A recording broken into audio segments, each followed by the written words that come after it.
So I want to admit something to you about my movie watching habits. I have already twice seen the new Bob Dylan movie. Twice. I'm a big fan. My mom got me my first Bob Dylan cassette. This is like right before CDs. Some people had CDs. I didn't quite have that yet, but I got the freewheeling Bob Dylan. Didn't know what to make of it. Still, I'm not sure what to make of a lot of his material. But I'm a fan of his songwriting. So I've seen The Complete Unknown movie twice now. And it set me on a rabbit trail to hunt down some more things on YouTube. And the rare times that Dylan will give interviews. And when he does, he usually doesn't shoot straight. He makes up things and badgers the press. But he often talks about how his lyrics come to him. And he can't really name it. He says it's magic. Sometimes they just come to him in a dream. And I hear those kinds of things, and you may be like me. When I hear people say, like a voice spoke to me in that way, there's two reactions that I have and you might have. One is skepticism. That didn't really happen. You're making it up. In Dylan's case, there may have been some chemicals involved in these voices. Or a reaction of envy, like I wish that could happen to me. I've never had that. And I think even as Christians, we feel that reaction sometimes when people say, I heard something from God. We're either skeptical because we think if it didn't happen to us, it couldn't possibly happen to anyone else. Or we're envious and we think, I'd love to hear directly from God. That would be great. I've got this thing happening right now in my life, and it would be great if I could hear something from God, but there's too much noise and I don't know what God is saying. So I stand before you as a person who cannot claim to have ever heard audibly the voice of God, but I can claim to have heard the voices of God.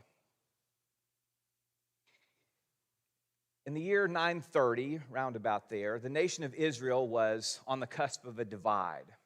King Solomon had ended his reign in not a great way and had left the nation in disarray, both politically and theologically. And God told Solomon, I'm going to take these 12 tribes of the nation of Israel and divide them, and you and your family will only be left with 2. And I'm going to give 10 to this other guy who used to work for you, Jeroboam. And so the kingdom will start to split because you haven't been faithful, Solomon. So in 930, Solomon's son, named Rehoboam, is off to the city of Shechem for his coronation. It's sort of the inauguration day for him. And so he's left with his 2 tribes, and he's headed up to the city. And the people up north, Jeroboam and his clan, they think, let's go down and talk.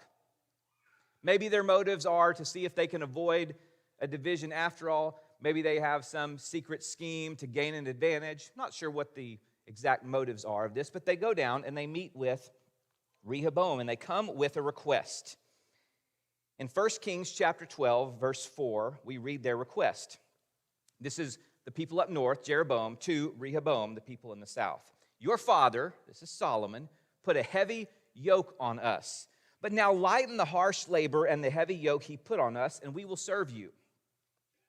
So they're saying, your dad made things bad and was cruel, and you got a chance to make things different, and maybe we can still serve you, and you can be the king of everyone. Rehoboam answered, go away for 3 days, and then come back to me. So the people went away. This is good. This is level-headed. This is someone not giving a quick response that might not be the best one. So he says, give me 3 days. I need to consult with people. Come back, and I'll give you an answer. So the first thing he does is to consult essentially his father's cabinet, the wise elders of the society. And he asks them, what should I do?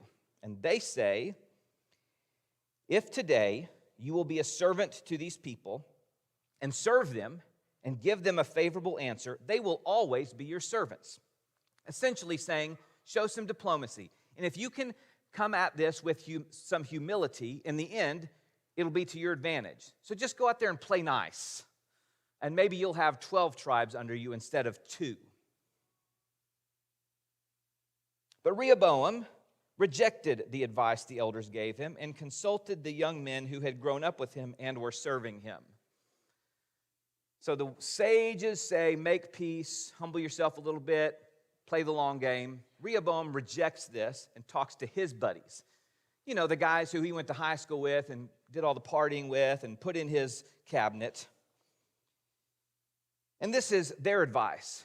They are not quite so diplomatic. They say, no, go out and you tell him this. You tell him, my little finger is thicker than my father's waist. My father laid on you a heavy yoke, and I'll make it even heavier. My father scourged you with whips. I will scourge you with scorpions. Now, this is the adolescent club here. This is juvenile humor. I'm going to keep this top level, but if you read Hebrew and understand what's going on here, there's some different references to what we're comparing. I have 2 adolescent boys in my house. I was an adolescent boy. I know how this goes. There are essentially 3 topics of conversation: video games, human anatomy, and restroom habits. I know. This is what he's surrounding himself with. This is the advice that he's gotten, and he's going to go mete out. You just go tell him you're more important than your dad. So, of course, the northern kingdom rejects this. They don't want any part of this. You want to speak to us like that? We're out of here. We've got more tribes than you. We'll just go back home. We don't need you. And eventually they stone Rehoboam's henchmen, and they force Rehoboam himself to flee in a chariot. So that didn't work out well for Rehoboam and the southern kingdom. If only Rehoboam had chosen to listen to the advice even people like his father and grandfather wrote and gave. Advice like we read in Proverbs, like the way of fools seems right to them, but the wise listen to advice. Or plans fail for lack of counsel, but with many advisors, they succeed. Listen to advice, accept discipline, and at the end, you will be counted among the wise. There's so much, even in the Bible, about listening to wise counsel. As we are in this series on discernment, last week we talked about praying for wisdom, but in the end, we still want to know what that wisdom is. And we are shaped so much by the voices that we choose to listen to. And most of us spend too much time listening to the wrong voices. And if we want to hear from God, those voices have to get smaller. For some of us, the main voice we listen to is ourself. We think we can just trust our gut. Now, obviously, we didn't come to our own knowledge and way of being in a vacuum. We've been shaped by other sources, but we pretend like we haven't.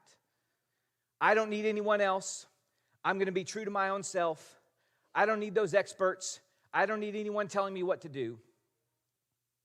It's just me on my own, and I can figure this out by myself because I've learned enough. I know more than everyone else. I'm just going to trust myself. I don't need to ask other people for advice. Some of us spend too much time just assuming we can go it alone. And whether that's out of fear or ego, we don't consult anyone else, any other source. We think we are the main source of truth and wisdom in our lives and sometimes in everyone else's life. So sometimes we listen to ourselves too much. Another bad source we listen to are yes people. We surround ourselves with those who will just affirm everything we already want. This is why a lot of organizational leaders, even church leaders, get themselves into trouble because they get to pick their own board or whatever, and they just stack it with people who won't ever be a check and balance on them. That's not a good model of people who say, just do what you want, and you've got our full support no matter what. This is when we go to dinner with a friend and gripe about our spouse, and they just tell us we're right about everything. Yeah, you're right. They can't be doing that to you. Knowing full well that there's part of the problem that might be us. But our friend just tells us it's all the other person. We spend a lot of time talking with people that will just affirm what we already think is the correct path. Some of us spend too much time with influencers who don't know us. Some of them don't even share our faith. Now, I believe that wisdom can come from multiple sources, and it's not always going to be Christians. But for some of us, the main source of wisdom we're taking in now are people who don't know us and don't share our faith. And I've been thinking a lot about this lately and reading articles about how people are searching for wisdom and clarity, and sometimes churches aren't providing it, so they're going somewhere else. So I've been thinking about that and what that means for preaching and teaching, and I get that. It's complicated. Somebody needs to tell me some clear things, and I'm not getting it from the traditional sources, so I'll go to other places. But this is leading to some problems, as now the main voices for many, mainly younger Christians, tends to be outside of any kind of faith context. So that long-form podcaster or that academic who is more interested in forming some sort of cultural Christianity, but who can't bring himself to confess that Jesus is Lord, you should stop going to them first before talking to your Christian brothers and sisters. It sometimes feels like we will hunt down any book besides the Bible and any person except that faithful saint who's been sitting on the pew for decades. So it's fine to consult those other sources, but sometimes we need to consult people who know us and share our core convictions about who Jesus is. So if, preacher, you're saying I shouldn't just listen to myself, and I shouldn't just listen to yes people, and I shouldn't be listening only to influencers who don't know me, who should I listen to? And what I want to remind us of is that the main source of God speaking to us is often going to be what I would call faithful friends or even mentors. You seek out counsel that will love you and affirm you, but also challenge you when you need to be challenged, or help you rethink a decision when you're making the wrong one. People who will tell you the truth regardless of how you feel about it. I've been reading a lot of Bonhoeffer lately, and he has a quote that says, "The Christian needs another Christian who speaks God's word to him. He needs him again and again when he becomes uncertain and discouraged, for by himself he cannot help himself." Or Henry Nouwen, who says that people we meet, some who are great in the eyes of the world and some who are almost invisible to larger society, those people are often conduits of God's wisdom. So what I would ask you is, who are your people? Can you name them? Do you know whom you would call if you had a tough decision to make, you've been praying for wisdom, and you needed someone to help you sort through things? Who are the people in your life who will tell you the truth because they love you? Who are the people who will help you sort out your own motives that you can't even name? Who are the people who will draw you closer to Jesus as you make decisions? I'm confident many of you have those people. I'm very grateful I have had those people. For me, it was sitting down with a preacher named Don Van Zant in 2008 when I thought I was going to go do PhD work in Old Testament and be a professor and had this job offer to go back into ministry. And I trusted his guidance to say, what am I giving up either way? Or people like presidents of Oklahoma Christian, Mike O'Neill and John DeSteiger, who were willing to give me time as a young minister when I was feeling frustrated about where my career might or might not be leading. People like John York at Lipscomb University, who guided me back into doctoral work in the way that made sense given my ministry context. People like my primary mentor, Jim Martin, who during COVID and the summer of 2020, when ministers were making mistakes but doing our best, counseled me before I met with some people who were upset at me. I told him all the reasons I thought that they were being unfair to me. And on a Zoom call, Jim looked at me and he said, "You know, Josh, I know it's just you and me here talking, and I get what you're saying. Do you think it would be helpful if you went out and said that in your meeting with them?" Nope. No, Jim, it probably would not. Thanks for letting me vent, and I'll go out and behave myself in that meeting. We all have those people in our lives who can speak wisdom to us, tell us some hard truths, read emails we think we should send, and then help us reword it to be more diplomatic. Elizabeth Liebert, who wrote a book on how to discern, suggests that everyone have a committee for clearness. She says this would be 5 to 6 trusted individuals, 4 hours for 1 to 2 sittings. Now, that may sound a little formal for you, a little too programmed, and that's fine. But she says if you're facing a tough decision, form a group of people and get them together and ask for their time. Tell them what's going on. Let them speak to each other and to you for an extended period of time.